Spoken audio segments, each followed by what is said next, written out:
Hello again, my friends. Today's video is on preparedness and what you will need as the economy continues to decline. The first thing you'll need is a fork. The second thing is a knife.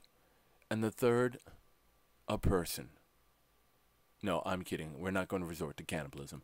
There are a lot of YouTube videos that talk about preparedness that almost go that distance. This is not going to be one of those videos. I'm a much more pragmatic person.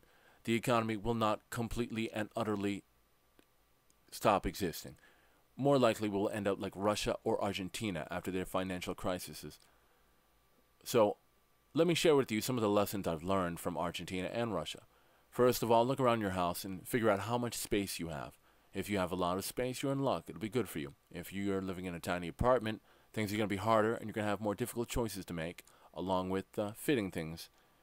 Now, you need to figure out what you use in your household on a daily basis, what you're going to need a lot of as time progresses. Here's a shocker that I bet most people don't think about. Toilet paper. I know, I didn't think about it either until I learned about Russia.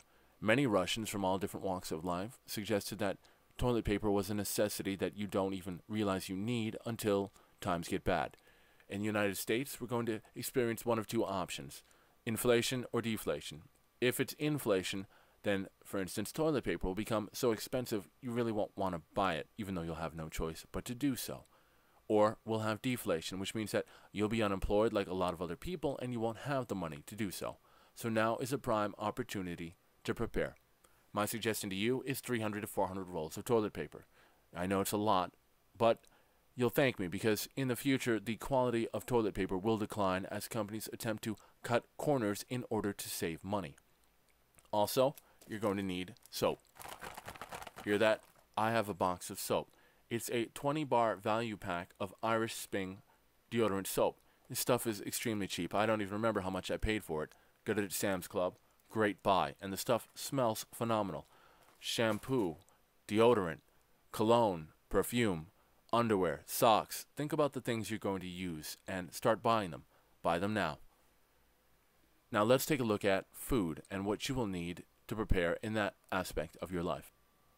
First of all, when it comes to food, relax. We're not going to starve here in the United States.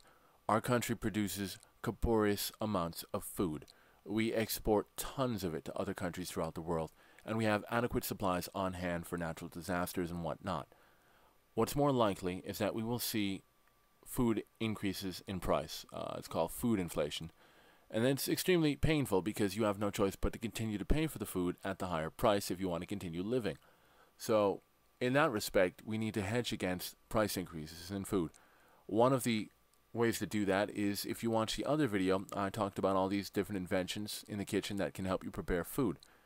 We're going to go back to the basics in the kitchen when we're making our own food. That'll help us save money. And we also need to look at some of the ingredients that we're going to use on a daily basis when we're cooking, and how we should buy them now and not later. Let's take a look at the price of sugar. If you buy a 50-pound bag at Sam's Club, that price is subject to many different variations. I saw last year, when Bloomberg had an article about the failed sugar crop in Brazil, that the next day in Sam's Club, the 50-pound bag of sugar went from $22 a bag to $28. That's how quickly we can be affected by events outside of our own country. India, Pakistan, if they have bad harvests, that can affect us. The season can even affect us. Ramadan, price goes up. Christmas time, price goes up.